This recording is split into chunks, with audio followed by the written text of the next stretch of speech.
اخبار کوتاه، دقیق و مهم روز یکشنبه.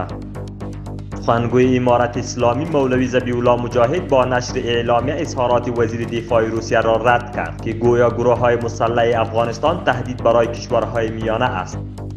وزیر ارشاد، حج و اوقاف دکتر مولوی نور محمد ثاقب در برنامه گزارش‌دهی سالانه بیان نمود امسال با تقاضای امارت اسلامی از سوی عربستان سعودی برای حجاج افغان 30,000 سهمیه داده شده است. وی می‌افزاید قرارداد انتقال حجاج را با شرکت هوایی کام‌ایر منتقد نمودیم. روز گذشته از اثر تلاش‌های سفارت افغانستان در اسلام آباد و سرکنسولگری این کشور در کراچی 56 افغان از زندان‌های ایالات سند پاکستان آزاد و با هزینه دولت به کشورشان بازگشتند. ستره محکمه میگوید طی 2 هفته محاکم میدان وردک علاوه بر حل فصل 93 قضیه 71 وثایق دیگر را نیز اجرا کرده است.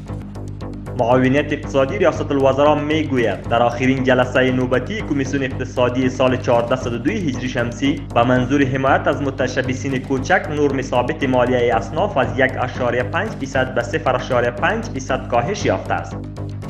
مسئولین وزارت اطلاعات و فرهنگ میگوید دیروز از سوی ریاست اطلاعات و فرهنگ ولایت ننگرهار در باغ امیر شهید از 8 ثور روز پیروزی مجاهدین تجلیل به عمل آمد.